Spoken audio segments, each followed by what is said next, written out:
très heureux de vous retrouver. Notre invité principal ce soir, c'est Jacques Vergès.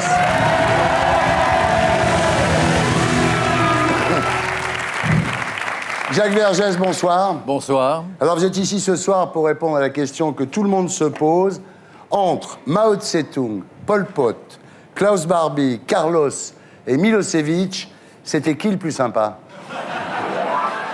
Moi, je dirais qu'ils étaient tous sympas, mais celui qui m'a le plus impressionné, c'est Mao. Ouais, ouais. Vous savez, le type est méchant en public, mais dans l'intimité, Oui. Parfois il aime sa femme, il aime son chien. son chat. Hitler adorait son chien, mais c'est vrai. Son chien, oui. Alors Pol Pot, par exemple, c'est vrai qu'il fallait savoir le prendre, mais c'est un mec avec qui on pouvait bien rigoler, Pol Lui, Pot. je l'ai connu étudiant à Paris. Ouais. Et lorsqu'il lisait des poèmes de Rimbaud, il pleurait. Ah ben voilà. Alors Jacques, en P1, nous serons tous les deux, nous parlerons de vous, de vos origines, de votre enfance, de votre adolescence, des causes et des clients que vous avez défendus, jusqu'à vos débuts sur scène, au Théâtre de la Madeleine, avec une pièce écrite par vous, Arrête de pleurer, Klaus Barbie. Non, ça s'appelle Serial Plaider.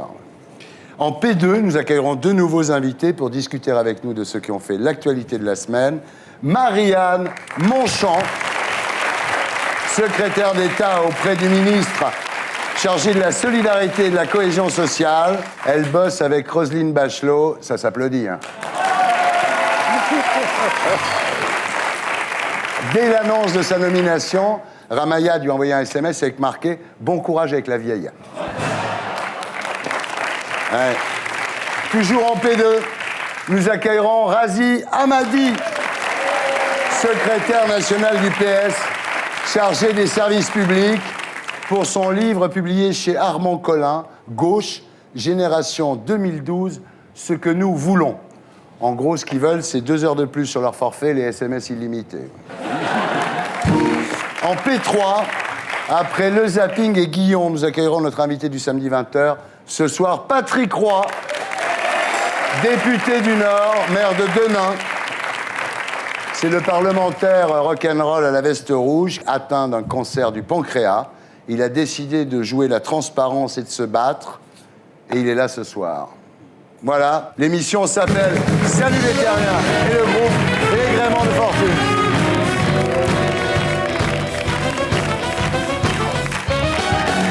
Ouais. Alors, Jacques Vergès, rebonsoir. Vous montez sur scène à 85 ans avec une pièce de vous, adaptée par Louis-Charles Sirjac, intitulée Serial Plaider. C'est à 18h le dimanche et à 21h le lundi, jusqu'au 11 avril. Le pitch, pourquoi ai-je donc choisi ce métier? C'est ça? J'explique que j'ai la passion de défendre. Passion qui est souvent mal comprise, parce que l'opinion confond l'avocat et l'accusé en général. Et parfois l'accusé est le coupable. Ouais. On essaie de comprendre comment un mec qui nous ressemble est arrivé à commettre quelque chose que nous-mêmes nous condamnons. Alors vous dites, un avocat est là pour défendre comme un médecin pour soigner. Hippocrate disait « Je ne soigne pas la maladie, je soigne un malade. Ouais. » Et nous pouvons dire « Je ne défends pas le crime. Ouais. Je défends l'homme accusé de l'avoir commis. » Mais vous défendez pas la pédophilie, vous défendez pas le terrorisme, vous défendez les gens. Ouais. Quant au crime, c'est le pouvoir politique qui un jour l'interdit, le lendemain l'autorise. Ouais. Quand j'étais avocat stagiaire il y a 50 ans, je défendais des jeunes filles, des étudiantes souvent, qui s'étaient fait avorter. On leur disait, mademoiselle, vous avez détruit une vie humaine issue de votre chair. Vous n'avez pas honte? Bon, c'était interdit à l'époque, maintenant c'est remboursé par la sécurité sociale. Ouais. Alors, c'est pas un plaidoyer, hein, c'est plutôt une vision générale de la profession. Voilà. Il y a peu de références à votre vie, aux affaires que vous avez plaidées dans Non, parce que si je fais des références à une seule affaire, ouais, ça devient un débat sur une seule affaire. Ouais. C'est une approche globale de la profession. Alors au départ, c'est une idée du directeur du Théâtre de la Madeleine. Il est venu me voir et il m'a dit « Maître, j'ai vu le film que M. Barbet-Schroeder vous consacre. Je trouve que vous avez une présence et que ce que vous dites est intéressant. Le théâtre évolue en ce moment. On voit par exemple M. Lucchini entretenir le public pendant 1h30 sur un texte de Céline. Ouais. Je vous propose d'entretenir le public pendant 1h30 sur un texte de vous. » Pour moi, c'était quelque chose d'inimaginable. Et depuis, je joue et j'ai eu du succès. Vous êtes plus à l'aise sur une scène que dans un tribunal, non? Sûrement. Sûrement. Sûrement. Pourquoi? Quand je suis devant un tribunal, d'abord, je suis devant 3 personnes. Ouais. 3 personnes devant qui je suis ont leur idée déjà fixe sur l'affaire. Bon. Et quand ils m'écoutent, c'est « cause toujours, tu m'intéresses ». Tandis que lorsque j'ai 500 personnes, il y a des gens qui viennent avec une idée préconçue. Ouais. Attends, je vais voir ce que ce salaud va raconter. Ouais. Et puis après, quand ils sortent, ils se disent c'est plus compliqué que ça. Ouais. Alors, c'est vrai que votre vie est très étrange, hein. Ça commence déjà avec votre date de naissance. Officiellement, vous êtes né le 5 mars 1925, comme votre frère jumeau Paul Vergès, élu communiste de la Réunion, au Siam, qui s'appelle maintenant la Thaïlande. Mais en réalité, on ne sait pas. Vous êtes peut-être né le 20 avril 1924 au Laos, un an avant. Vous êtes peut-être un enfant adultérin dont la naissance a été déclarée au moment de celle de votre frère. D'abord, j'ai aucun souvenir. Bon, je suis réduit à écouter ce qu'on raconte. Oui. Moi, j'ai été élevé jusqu'à maintenant comme le frère jumeau de mon frère. Vous avez 3 ans quand le paludisme emporte votre mère. Donc vous ne l'avez pas connu, en fait. J'ai un vague souvenir. J'ai une silhouette, une voix, et c'est tout ce que je peux dire. Ouais. Alors, vous avez 10 ans. Quand à La Réunion, vous surprenez un couple d'Européens stopper le pouce-pouce qui les balade en donnant un coup de pied aux Malgaches qui tirent, quoi. Un couple obèse, et pour le faire arrêter, le type... Ah bon, je me disais, si c'était un âne, il ferait Oui. grrr, bon, mais là, pour un homme, c'est un coup de pied. Ce choc a été fondateur pour vous. C'était fondateur, Ouais, oui. ouais. Alors, vous avez 17 ans quand vous rejoignez les forces françaises libres du général de Gaulle. Et à la fin de la guerre, vous obtiendrez la médaille de la Résistance. Vous avez été extrêmement courageux dans la bataille de la poche de Royan. Et je pensais, comme Gabriele D'Annunzio, que sans la France, le monde serait seul. Ouais. Et c'est une idée qui me torturait, que la France disparaisse. Ouais. Les élèves du lycée à La Réunion, dont Raymond Barre, qui était mon copain de classe, on a manifesté pour que la Réunion rejoigne la France libre. Et en 1942, il y a un commando français libre qui est arrivé. Et là, je suis parti avec eux. Raymond Barre, il dormait déjà en classe à l'époque? Non, pas encore. Pas encore. Pas encore. Vous avez 30 ans quand vous vous inscrivez au barreau de Paris. C'est l'époque où vous rencontrez les futurs chefs des Khmers rouges, Pol Pot et Khieu Samphan. Vous admettez avoir participé à leur politisation, non? À Paris, oui. Oui. Et vous les avez un peu endoctrinés déjà à l'époque, non? Un peu, oui. Vous avez vu où ça nous a menés? Oui, on ne sait jamais, on ne peut pas prévoir l'avenir, vous savez. Alors, vous avez 32 ans quand vous allez en Algérie plaider pour les combattants du FLN, et notamment pour Djamila Bouired, accusée d'avoir posé des bombes dans des lieux publics. Et c'est là que vous inaugurez votre fameuse stratégie de rupture. Alors, la stratégie de rupture, c'est la remise en cause, en fait, de la légitimité du tribunal. C'est-à-dire que l'accusation et l'accusé se réclament de valeurs différentes. Et quand vous avez en face de vous une terroriste que vous défendez, vous dites non, c'est une résistante, comme les résistants français se battaient contre les nazis, quoi, finalement. La stratégie de rupture, c'est quand dans un procès, comme vous dites, l'accusé et le juge ont des valeurs différentes. Ouais. Vous dites que je suis un criminel, moi je dis que c'est vous le criminel parce que vous prétendez maintenir dans ce pays un ordre colonial que j'estime injuste. Sans prendre parti pour l'un ou pour l'autre, il faut constater que le dialogue n'est pas possible. Ouais, c'est brillant. Et qu'à ce moment-là, l'accusé sera condamné au maximum.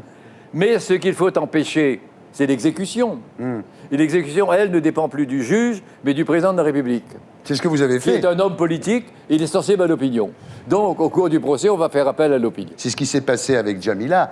Elle a été condamnée à mort, mais vous la faites gracier et vous l'épousez. On a ses faiblesses.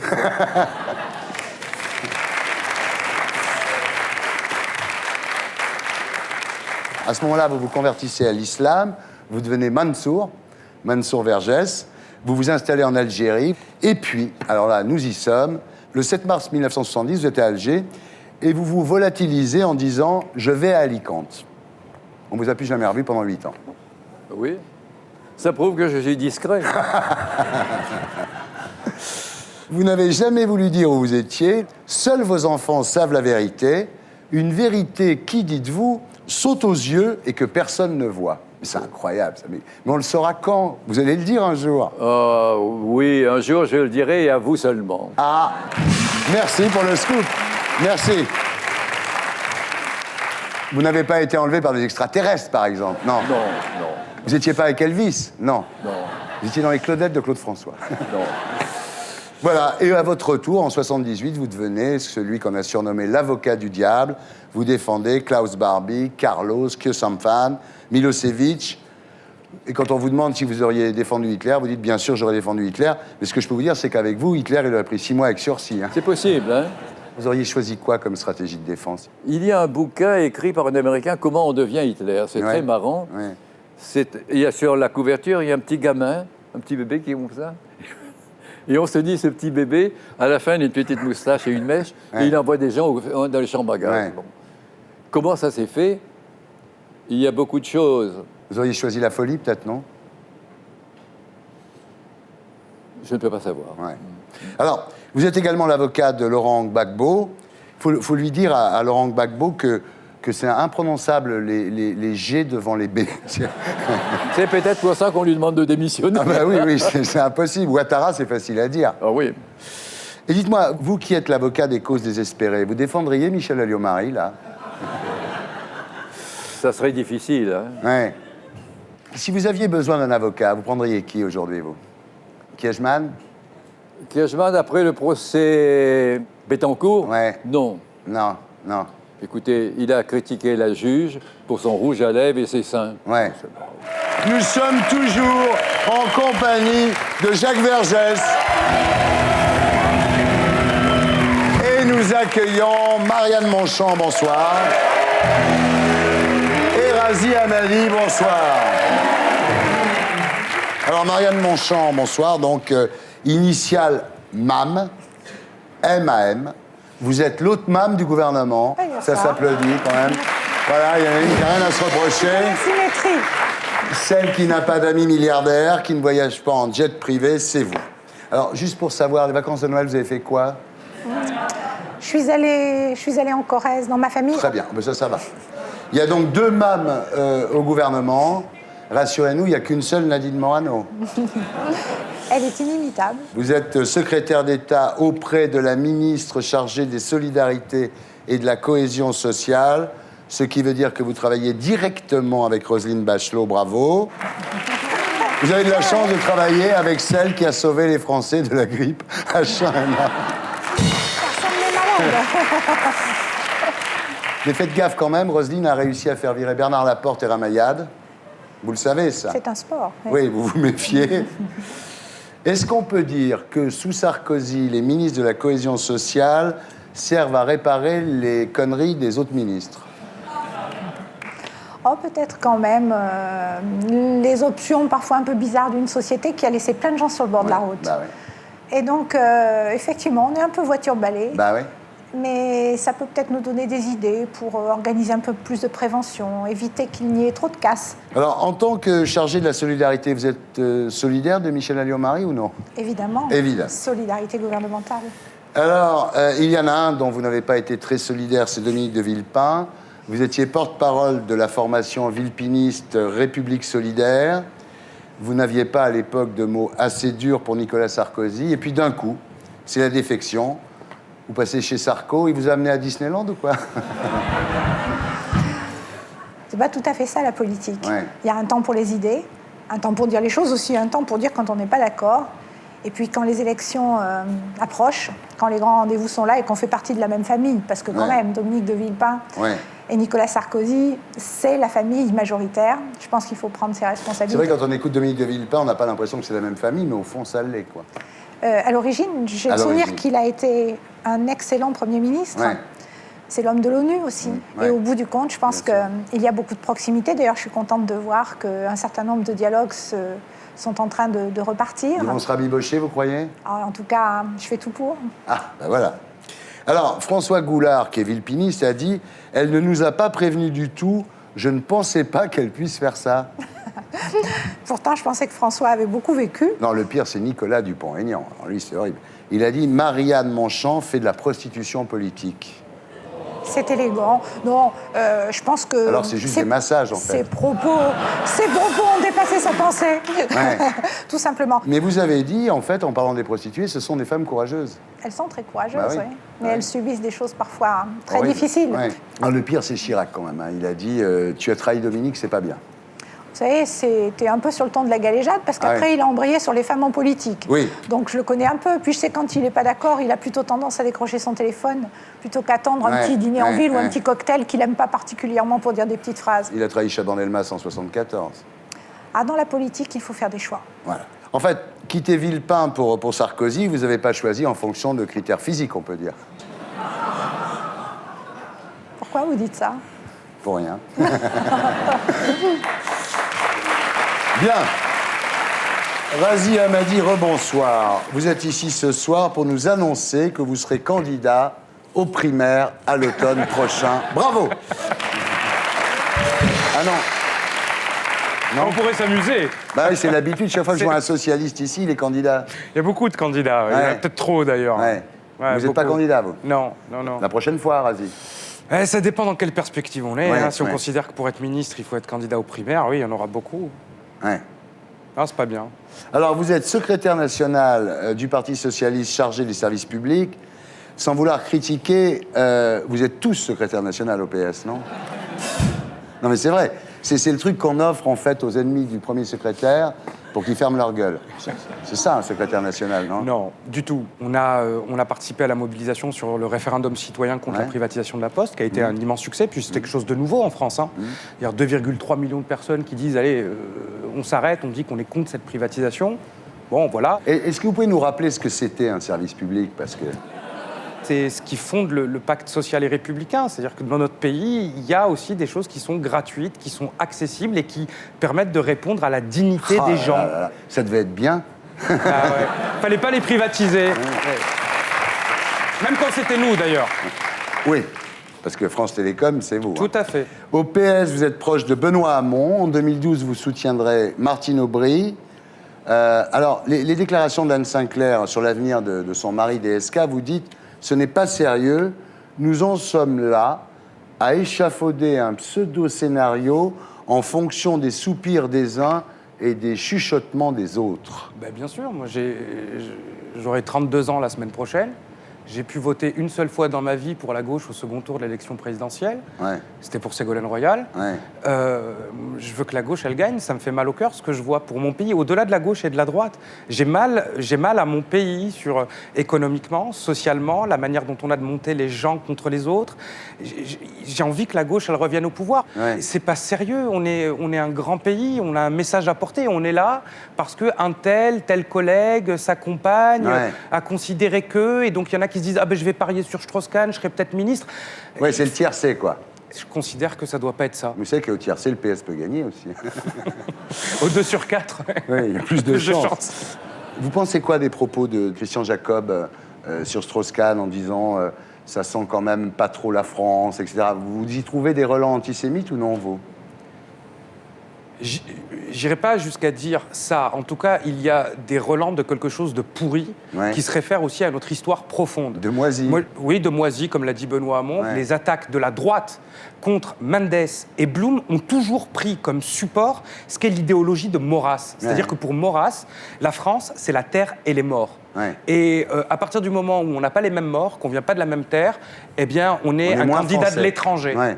Et ça me choque. Et Strauss-Kahn, s'il doit être le candidat, on le soutiendra, mais je n'accepterai jamais ce type d'attaque envers l'un des nôtres. Alors, pour résumer votre position, explicitée dans un livre paru chez Armand Collin et intitulé Gauche, Génération 2012, pour vous, la rénovation, ce n'est pas être moins de gauche. Et c'est vrai qu'on a l'impression que les socialistes, plus ils veulent être modernes, moins ils sont de gauche. Oui, mais c'était dans l'air du temps de dire qu'il faut privatiser. Ouais. Les Français travaillent pas assez. Ouais. Et puis il y a eu la crise. En aucun cas, nous n'y avons apporté des réponses qui soient à la hauteur de ce qu'elle a engendré.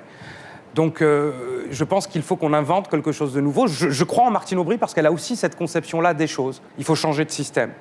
Il faut le transformer. C'est pas juste une question de curseur. Bien. On passe maintenant à ceux qui ont fait l'actualité de la semaine avec l'édito de Blacko. Et c'est Antonio Gut de Montegliano journaliste mexicain de l'agence Alter Press, que nous retrouverons sur ce plateau après le magnéto.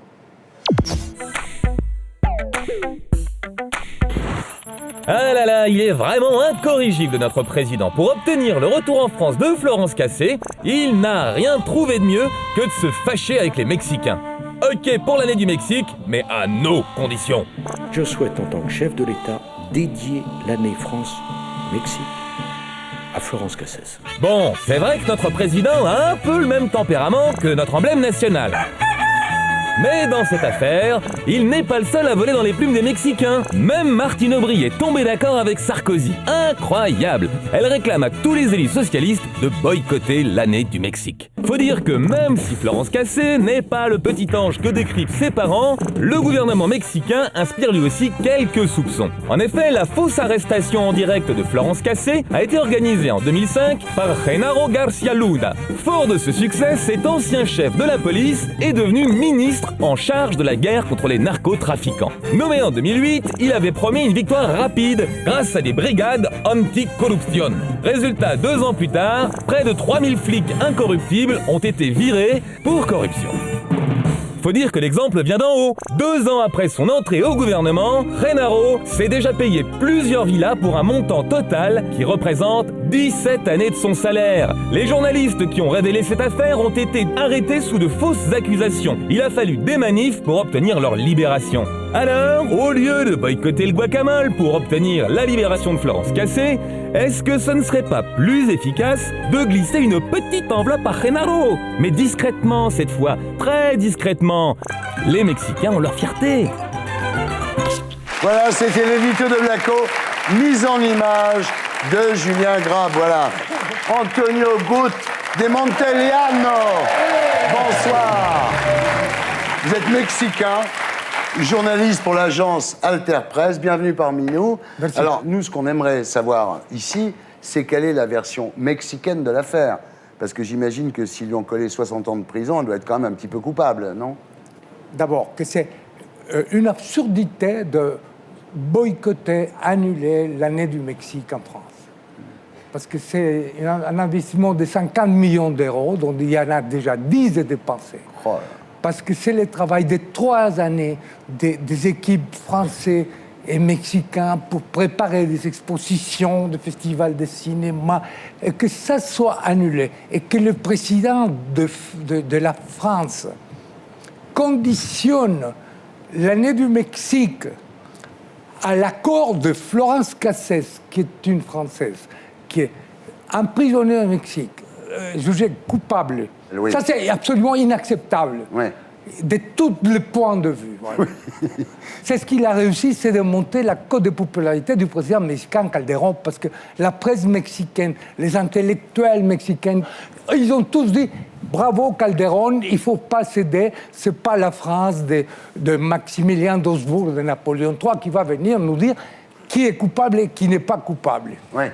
Ça, c'est le premier point. Donc déjà, Ça, c'est le premier voilà. point. Alors après, comment les Mexicains vivent cette histoire, alors? Très mal. Ouais. On est très triste parce qu'on aurait voulu qu'énormément de Français puissent voir le Mexique autrement que l'image d'Épinal, le chapeau, Acapulco, la tequila, etc. Et la chanson de Luis Mariano, que j'adore, mais Ouais.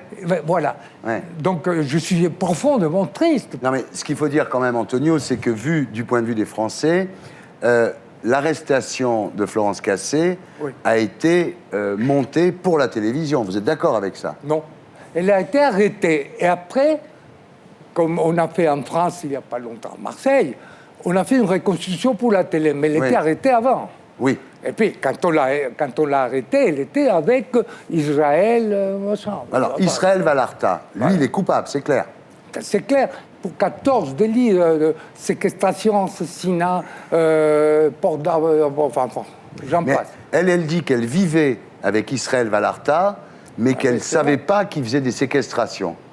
C'est là où ça cloche un peu, c'est que pour les Mexicains, très difficile de croire à cette version. Moi, je veux bien qu'il soit innocent, mais il y a des faits qui sont incontestables. Il est très difficile de croire qu'elle n'était pas au courant des activités de son fiancé. un fiancé qui se balade avec de Kalachnikov en dessous de son siège, qui a 30-40 000 euros dans la poche et Qui a des gardes du corps. Voilà, bon, alors. Est-ce que le Mexique n'a pas envie de faire, avec Florence Cassé, un exemple pour montrer que finalement le président Calderón se bat contre le crime organisé? Est-ce qu'elle n'est pas devenue un symbole finalement, un peu malgré elle? Du tout. Parce qu'il y a deux volets différents complètement. Une chose, c'est la guerre sans pitié qu'il y a le président Calderón contre le crime organisé. Ouais. Et ça, c'est une affaire de séquestration.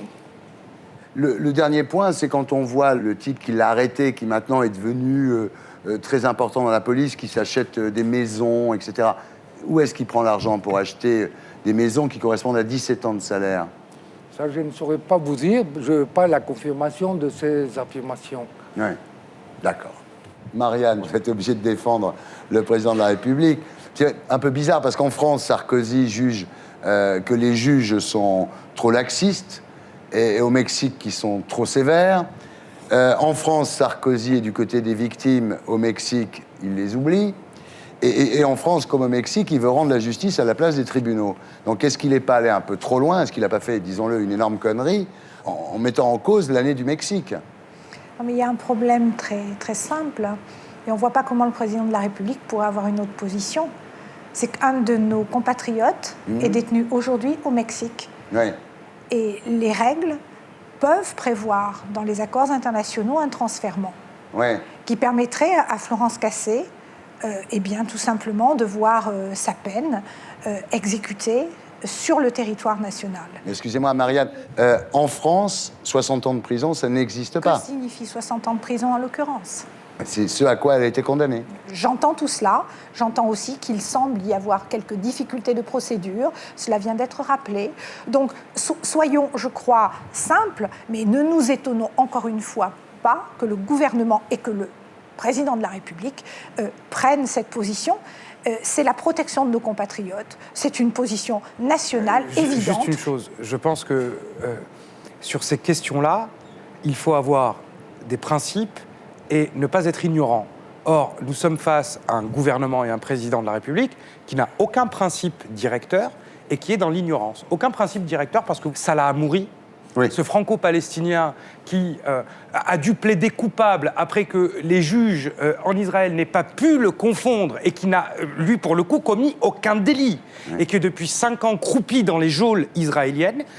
Sa mère n'a même pas été reçue par la ministre Michèle Alliot-Marie, lorsqu'elle était à la justice. Et le 5 janvier, vous savez ce qu'a dit Michèle Alliot-Marie? Je ne me prononcerai et je ne commenterai jamais la décision de justice d'un État souverain.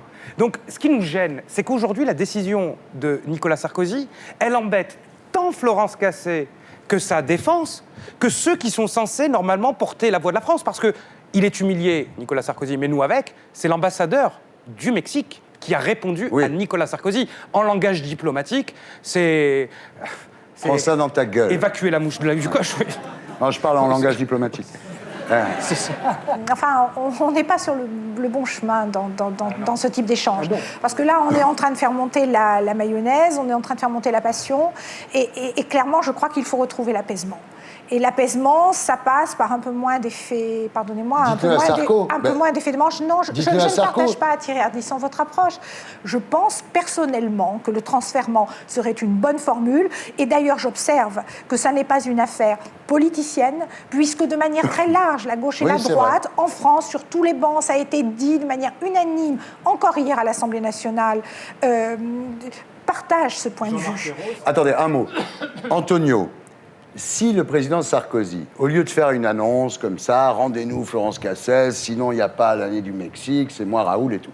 Si Sarkozy avait pris une attitude diplomatique normale, est-ce qu'il y avait plus de chances de faire le transfèrement selon le traité de Strasbourg? Absolument, là.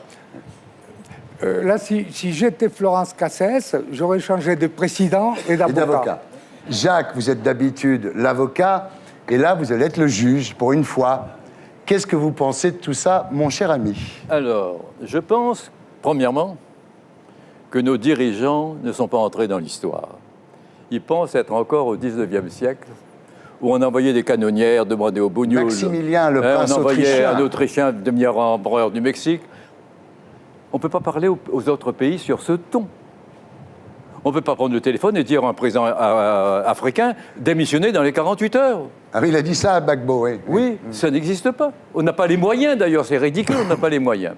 Et puis maintenant, pour revenir au cas de cette dame, quand on veut obtenir une mesure libérale concernant un prisonnier, ce prisonnier a été condamné, bien ou mal, il a été condamné au Mexique. Ouais. Toutes les instances judiciaires ont confirmé. En France, ça se passe aussi. J'ai plaidé un jour un procès pour un jardinier marocain. Omar Haddad. J'ai pensé que le jugement n'était pas correct. Bon, j'ai fait les pourvois, et puis j'ai vu le roi du Maroc. Ouais. Et on s'est dit, on ne va pas faire un bras de fer avec les Français. On va essayer de trouver une mesure gracieuse, une mesure qui ne heurte la sensibilité de personne. Il n'est pas question de manifester devant l'ambassade de France. Il n'est pas question qu'une mame marocaine dise « ce procès est inique, je n'irai pas à l'exposition ». Non. Demandez une grâce. Oui. Quand on demande la grâce, il faut être sympa. La grâce ne Oui. porte aucun jugement sur le jugement. La grâce est une mesure gracieuse. Et c'est ce qu'on a obtenu. Or, là, on fait un bras de fer avec le Mexique. C'est démentiel. Et à partir du moment où on fait un bras de fer, on est sûr de ne pas obtenir de résultats. De braquer, c'est une question de prestige national maintenant, de susceptibilité nationale, d'orgueil national.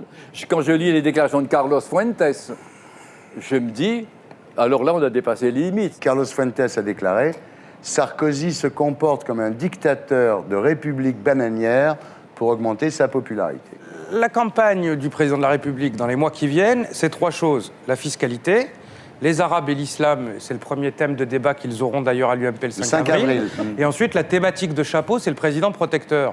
Bon, et puis ça permettait de parler d'autres choses, là. Je veux dire, on a Fillon qui jette des fleurs à Moubarak alors qu'il est déjà parti, on a Mam, etc. Bon, allez, on parle du Mexique et puis... C'est pas une bande dessinée, quand même, la politique. Quand on voit Mme Sarkozy, on a l'impression de voir un cartoon. Je pense que, franchement, vous devriez faire une BD. Parce que ce que vous dites ressemble à ça. L'histoire de Florence Cassé, pardon, ça n'a pas commencé la semaine dernière. Mais vous avez raison. Il y a quelques semaines, Nicolas Sarkozy était au Mexique.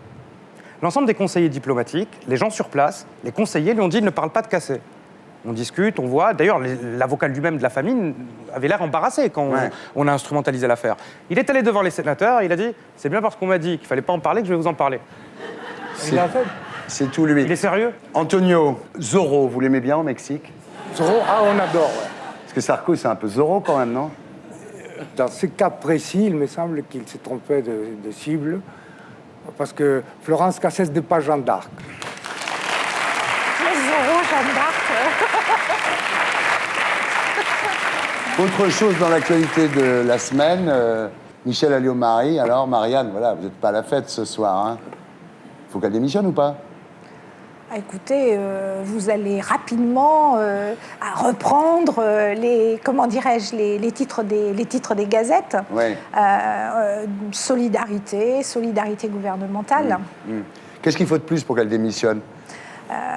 On est en train, là, d'évoquer, il y a une seconde, des situations internationales tendues, des situations difficiles.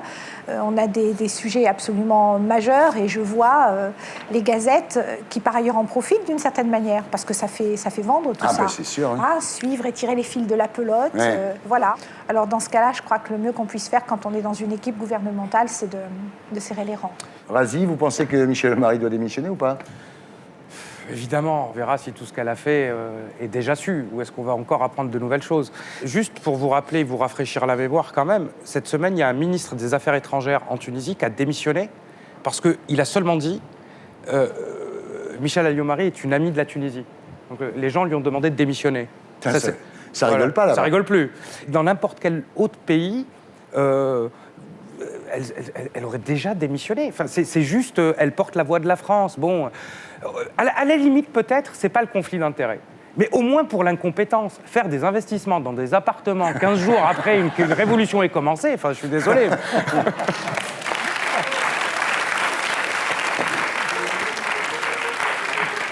Jacques, vous défendriez Michel Alliot-Marie, vous? Oui, mais ça dépend quel argument utiliser. Oui. Feriez quoi comme stratégie? La connerie. Très bien, merci. Antonio, merci d'avoir été avec nous. Merci beaucoup. Antonio, good del Montegliano. Nous sommes toujours en compagnie de Jacques Vergès, Marianne Monchamp, Razi Hamadi.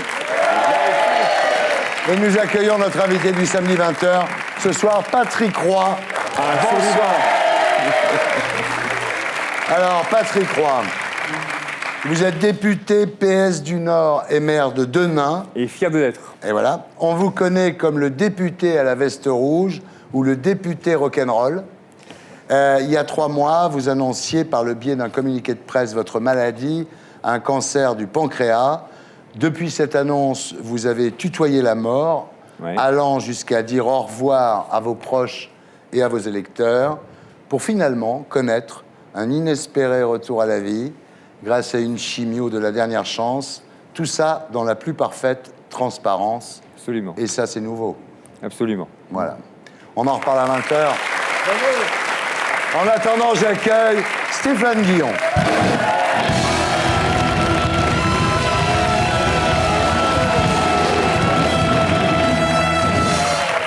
Bonsoir.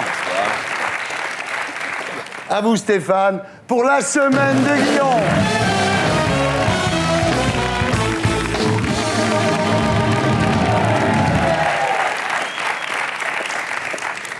Michel Alliot-Marie, indéboulonnable. Pendant les émeutes, ses parents faisaient des affaires immobilières avec le clan Ben Ali. Encore plus fort, la semaine prochaine, nous découvrirons que les enfants de Mam tenaient un bordel à Tunis où ils accueillaient Silvio Berlusconi. Mam, la ministre qui ne démissionnera jamais.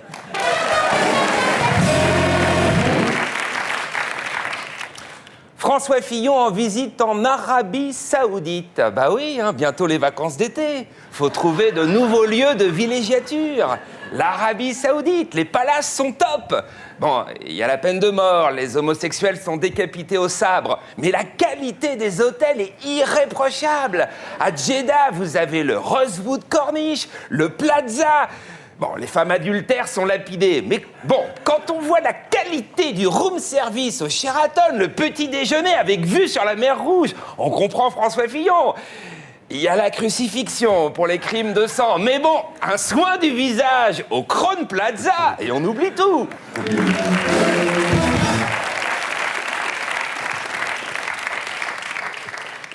Patrick Ollier, le mari de Michel Alliot-Marie, ami intime de Kadhafi. Ah, ça, c'est normal, c'est normal. Quand tu fais un dîner à la maison, pour que la mayonnaise prenne, il faut des gens de la même famille.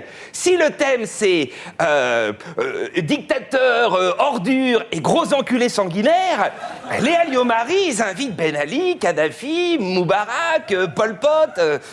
Non, Pol Pot, malheureusement, il est mort. Pinochet ouais, Pinochet aussi. Mais bon, ça fait quand même une très très belle tablée, hein.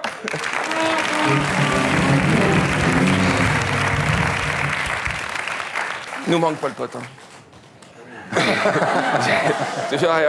toujours le mot pour rire. Mais je pense que chez lui, c'était moins luxueux. On pense à lui. Pol Pot. Je croyais que c'était Pascal Sevran. Non, on l'a déplacé, il est là, Pascal Sevran. Il est là maintenant, oui, on l'a mis là. C'est Pascal, oui. Le pauvre. Ça va faire 3 ans. Ça va, Tintin? Excusez-moi. Courage. Ouais. La fondation de Nicolas Hulot, épinglée par un rapport parlementaire, train de vie dispendieux, mécène très peu écolo, confusion entre intérêt général et action personnelle. Ah bah voilà Hulot hésitait à faire de la politique, il faut plus. Avec toutes ces casseroles, il est prêt, faut y aller. Est-ce qu'il a passé ses vacances chez un dictateur? Ah, dommage, c'est tout ce qui lui manque. Et là, il sera prêt. Allez, Nicolas!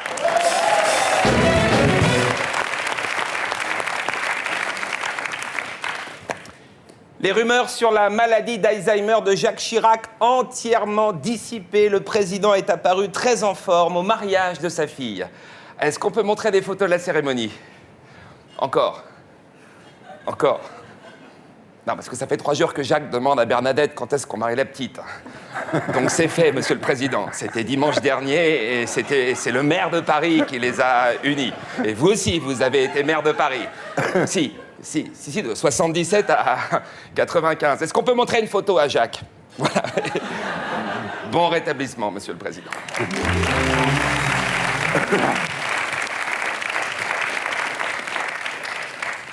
Pub! Ouais.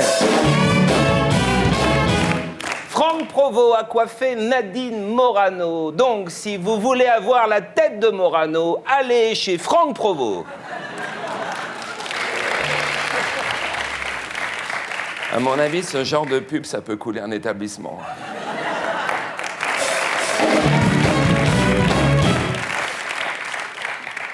Le président de la République s'est vanté d'avoir réuni 9 millions de téléspectateurs sur TF1. Bah, c'est normal que ça marche. C'est de la super télé-réalité.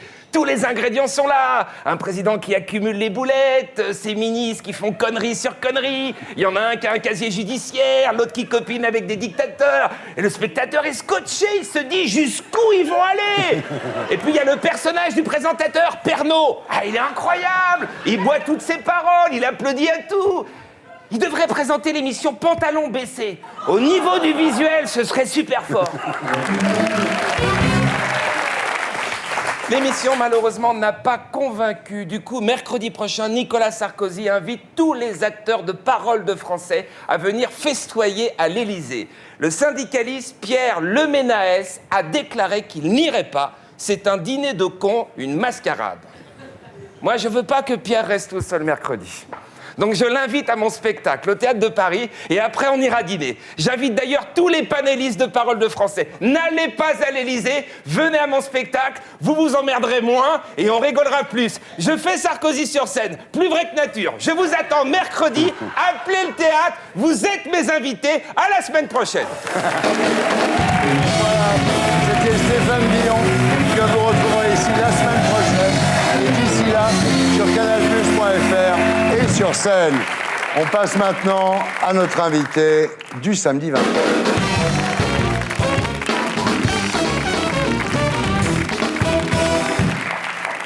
Patrick Roy, rebonsoir. Rebonsoir. Vous êtes né le 30 août 1957 à Denain. À Denain. Près de Valenciennes, dans le Nord. Père employé de bureau chez Usinor, le groupe sidérurgique, dont le site industriel s'étendait alors sur des kilomètres.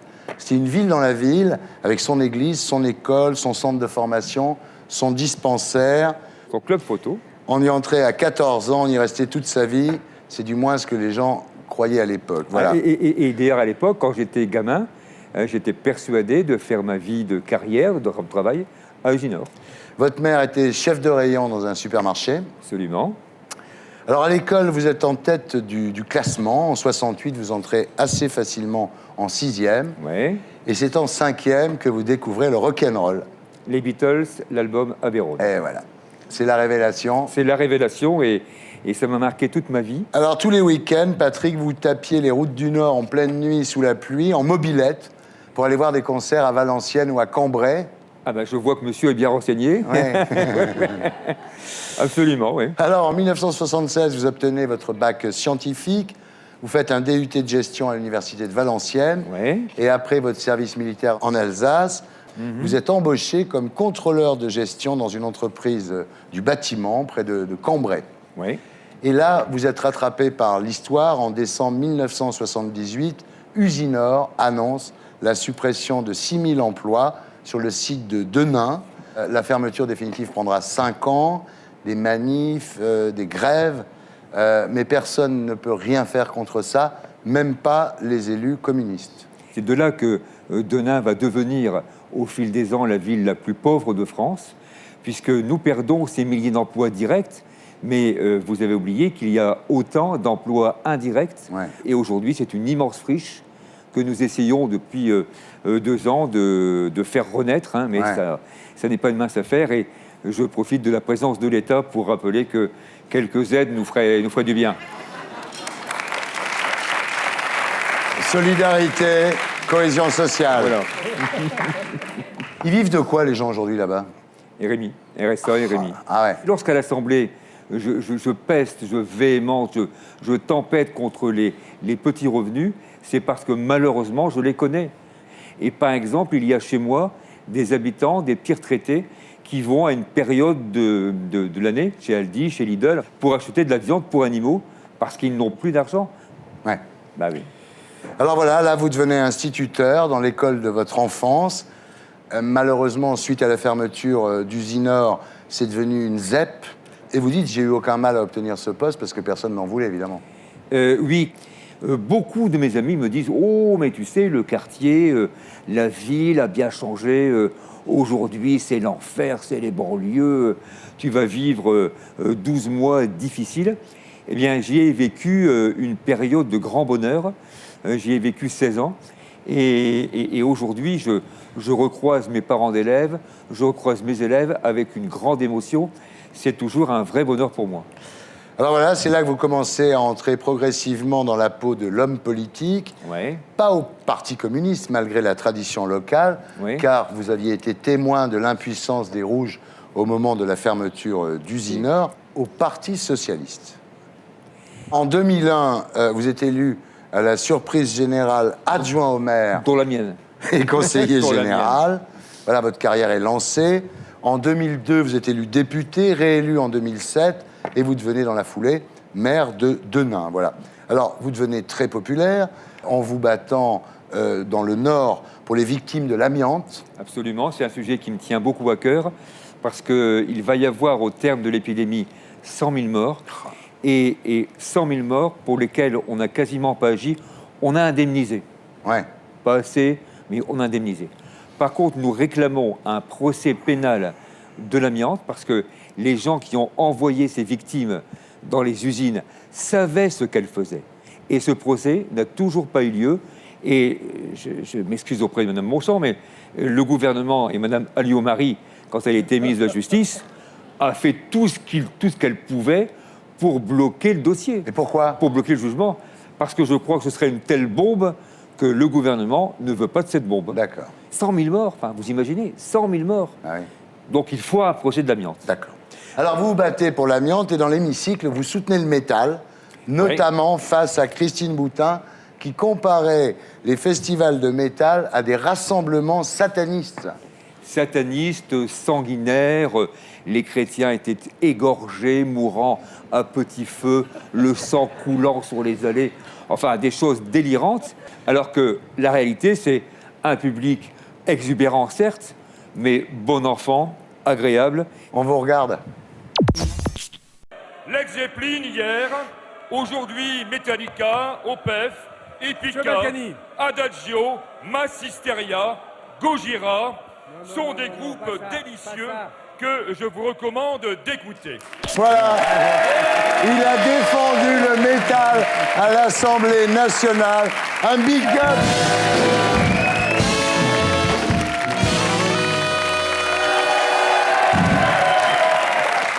Évidemment, de là naît votre nom de député rock'n'roll, le député à la veste rouge. Et vous dites encore aujourd'hui, j'achète une vingtaine de disques de métal par mois. Ça fait partie de ma vie et j'ai besoin de cette musique pour me ressourcer, pour avoir du sang, de l'énergie. Voilà. Le métal, c'est vital. Le métal, c'est vital. Mais là, en septembre 2010, peu après la rentrée parlementaire, vous ressentez des douleurs au bas-ventre, Ouais. problème de transit. Le médecin vous indique des cachets, mais après quelques semaines, votre état de santé continue à se dégrader, Oui, Patrick. ouais. Les joues creusées, le visage émacié, la fatigue. Le ventre qui enfle, Ouais. beaucoup, je prends 25 kilos. Ah, là, ouais. Je commence à me douter qu'on est sur une affaire grave. Et donc j'apprends le 21 octobre que j'ai un cancer. Vous vous dites, c'est pas grave, le cancer, c'est vrai qu'aujourd'hui, il y a plein de gens qui s'en sortent. Le problème, c'est quand le cancer est localisé, on sait que c'est un cancer du pancréas, et là, c'est une autre histoire. C'est une autre histoire. Parce que c'est foudroyant. Ça n'est évidemment pas une bonne nouvelle. Et donc je commence un combat. Votre femme est au courant parce qu'elle est présente. Oui. Et vous hésitez un peu à le dire à Kevin, votre fils. Il fallait trouver les mots pour le rassurer. C'est mon fils unique. Ouais. Nous sommes plutôt assez complices. Une annonce très, très difficile. Ouais. Vous l'annoncez aux gens de la mairie aussi, j'imagine? Oui, très vite, je vais me dire, il faut que je l'annonce d'une manière très transparente. Vous faites un communiqué officiel parce que vous êtes l'un des 10 députés les plus assidus à l'Assemblée nationale et vous vous dites, si ils vont plus me voir, ils vont pas comprendre, quoi. Bien sûr. Ce qui est assez unique parce qu'en général, les hommes politiques ont du mal à annoncer leur maladie. On se souvient de François Mitterrand qui a su qu'il avait un cancer en 81 et qu'il l'a finalement confirmé que bien plus tard. Au début, persuadé que vous êtes sur le chemin de la guérison, vous demandez à vos collaborateurs de vous apporter les dossiers à l'hôpital. Oui, on organise toutes les semaines une petite réunion, alors pas très longue puisque je fatigue de plus en plus, mais une petite réunion pour me tenir au courant. Ouais. Mais le problème, c'est que la première chimio est un fiasco intégral, Complet. avec des effets secondaires terribles. Complet. Vous perdez 35 kilos, vous ne pouvez plus marcher, vous ne pouvez plus parler. Ça n'est pas dû à un problème de corde vocale, dû à un problème de bouche extrêmement asséchée qui faisait que j'avais du mal à prononcer une syllabe. Et donc je parlais un peu comme ça. Et chaque mot était, c'était surhumain comme effort. Ouais. Chaque syllabe. J'avais des douleurs au bas du ventre qui étaient absolument insupportables. Donc à l'époque, vous vous dites, je suis en train de mourir, quoi. Oui, il me reste 15 jours à vivre. Oui. Et c'est là que les médecins vous disent, on a une molécule pour faire une chimio. Oui. C'est pas une nouvelle molécule. Non. Elle est nouvelle pour vous, mais c'est pas une nouvelle molécule. C'est pas une nouvelle molécule. Hein. Et là, c'est le miracle. C'est le miracle. Dès la deuxième séance, vous vous sentez déjà mieux? Dès la deuxième journée de la première séance. Je me réveille le matin et je me dis, tiens, pour la première fois depuis 3 mois, je me sens mieux qu'hier. Et 8 jours après, j'avais retrouvé une partie de la voix. Ouais. Hein. Et ensuite, depuis, séance de chimio après séance de chimio, je me sens reprendre la forme et j'attends avec impatience mon retour à l'Assemblée pour pouvoir invectiver à nouveau. Voilà. Ouais. Vous avez quitté l'hôpital le 17 décembre, c'est-à-dire 8 jours après le début de cette nouvelle chimio. Oui. C'est absolument extraordinaire.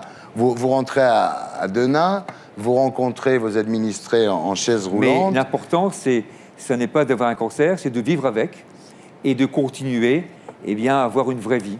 Ouais. Et lorsque j'ai repris mes activités en mairie, j'avoue que je les ai repris en pleurant, mais pas des pleurs de tristesse, des pleurs de joie en me disant je reviens à la vie. Alors vous avez convoqué tout le monde au théâtre municipal, vous avez dit j'ai un amour immense pour Denain, jamais je n'aurais voulu être maire d'une autre ville. Et à ce moment-là, les gens dans la salle du théâtre municipal se lèvent et vous applaudissent en pleurant. Oui. C'est une des journées dans ma vie. Vous avez reçu beaucoup d'amour. Oui, tout plein. Ben voilà. Génial. Génial. Alors aujourd'hui, vous n'êtes pas guéri, mais vous êtes dans une phase optimiste, sans effet secondaire. Vous avez quitté l'hôpital depuis une semaine et vous avez promis le 15 mars d'être à l'Assemblée. Oui. Quelle leçon vous tirez de cette expérience, Patrick? Que la vie est belle. La vie est belle. Que la vie est belle. Que la vie est belle et que, vous savez, au-delà des divergences, j'ai reçu tellement d'amour de la part de mes amis politiques, mais aussi de la part de mes adversaires politiques. Mais Montchamp, elle vous a appelé à l'époque? Tout plein, toutes les semaines. Accoyer, Montchamp, non mais voilà, c'est incroyable. Accoyer, Montchamp, le Premier ministre, Roselyne Bachelot, Patrick Ollier, m'ont constamment appelé, des collègues parlementaires, et ça m'a extrêmement touché. Et je me suis dit, quand même, notre démocratie, elle fonctionne bien. L'autre leçon de votre expérience, c'est la transparence. Oui, je crois que c'est utile. Parce que déjà, vous en parlez, donc les gens vous aident, et c'est vrai qu'un malade qui a le moral, il a plus de chances de guérir qu'un malade qui n'a pas le moral. Tous les médecins vous le diront, c'est 50% de chances de guérison en plus. Ouais. Et effectivement, jamais je n'ai perdu espoir, jamais je n'ai perdu le moral. Et tous ces soutiens ont contribué à ce que je garde le moral. Et je ne sais pas aujourd'hui comment je vais pouvoir rendre tout l'amour que j'ai reçu, si ce n'est de conseiller à toutes les victimes, à tous les patients qui ont une pathologie ou cancer ou maladie grave, Eh bien de le dire. Eh bien de le dire parce qu'on est bien plus heureux en étant transparent qu'en vivant caché. Bravo. Merci de votre témoignage, bravo. On est de tout cœur avec vous. Voilà, c'était Salut les terriens avec Jacques Vergès, actuellement au Théâtre de la Madeleine, tous les dimanches et lundis dans Sérieux le plaideur. Marianne Monchamp, merci, secrétaire d'État auprès de la ministre des Solidarités et de la Cohésion sociale. Razia Hamadi, merci, secrétaire national du PS, chargé des services publics. Pour Gauche, Génération 2012, chez Armand Collin. Antonio Gut de Montegliano, de l'agence Alter Presse. Patrick Roy, député maire de Denain dans le Nord. Merci à tous ceux qui m'ont aidé à faire cette émission. Je vous laisse avec le SAV des émissions et groland.com. Pour les abonnés, à 20h50, From Paris with Love avec John Travolta. On se retrouve la semaine prochaine. D'ici là, sur canalplus.fr. Salut les terriens.